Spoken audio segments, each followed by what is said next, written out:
आपण खरोखर खूप भाग्यवान आहोत हो. कारण मी मगाशी म्हणलं ना, आपली संत भूमी आहे. श्री संत ज्ञानेश्वर महाराज मंदिरामध्ये हरिभक्ती परायण देवीदास महाराज मस्के हे ज्ञानेश्वर मंदिरामध्ये दररोज ज्ञानेश्वरी निरूपण करतात, म्हणजे नित्यपाठ करतात. त्यामुळे परिसरातील जे तरुण मंडळी आहे, जे भाविक मंडळी आहे, ते यांना गोडी लागली ज्ञानेश्वरीची, ज्ञानेश्वरीच्या अध्ययनाची, आणि अत्यंत निष्ठेने स्वार्थविहीन ज्ञानेश्वरीचा प्रचार प्रसार करता एकदा हरिभक्तीपरायण श्री संत रूप असलेल्या देवीदास महाराजांसाठी एकदा आपण जर सगळ्यांनी टाळ्या वाजवू.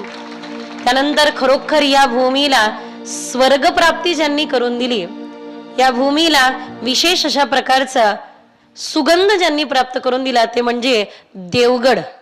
आपल्या इथून देवगड जवळ आहे आणि शांती ब्रह्म गुरुवर्य भास्करगिरी महाराज ही विभूती आहे. आणि फक्त आपल्या महाराष्ट्रातली नाही तर उत्तर भारतामध्ये देखील ज्या संतांचं फार मोठं नाव आहे ते म्हणजे आपले देवगडचे श्री संत भास्करगिरी महाराज आहे. मी खरं पात्र पण नाहीये त्यांचं नाव आपल्या मुखाने घेण्याकरता. श्री संत किसनगिरी महाराजांनी आपली संपूर्ण शक्ती बाबांना दिली असं म्हटलं तरी काही हरकत नाही. जेव्हाही आम्ही बाबांच्या दर्शनाला गेलो त्यावेळेला बाबांनी अगदी हसत मुखाने आशीर्वाद दिला. मी यावेळेला गेली आणि बाबांना आपलं हे विठ्ठल की वल्लभ ग्रंथ दिला. हा विठ्ठल की वल्लभ ग्रंथ विठू माझा लेकरूवाळा यावरती पहिले आहे.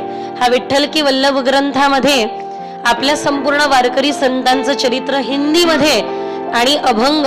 आम्ही वृंदावनाकडे जाण्याचं कारणच हे होतं की राजधानीच्या जवळ आहे, तर आपल्या संतांचे अभंग आणि चरित्र. मला कोणीतरी विचारलं की हे मराठीत आहे, हिंदीत करायची गरज काय, पण मी एकच उत्तर दिलं की आपल्या संतांचे अभंग आणि चरित्र हे मराठी लँग्वेज मध्ये महाराष्ट्रापुरते मर्यादित राहू नये, तर हिंदी भाषिक लोकांना देखील त्याचा वाचनाचा आनंद घेता यावा. आपलं साहित्य, संत साहित्य भारतापर्यंत मर्यादित राहू नये, भारताच्या बाहेर पण जावं याकरता हे उपक्रम. इतके सुंदर अभंग हिंदीमध्ये अनुवादित झालेला आहे, याचं तुम्ही चिंतन करू शकता. तुम्हाला हा ग्रंथ पाहिजे असेल तर मी एक नंबर पण देते. त्या नंबरला तुम्ही तुमचा ऍड्रेस पाठवला तर तुमच्या घरपोच हा ग्रंथ पाठवण्याचा आम्ही व्यवस्था करू. गोपाल कृष्ण भगवान की.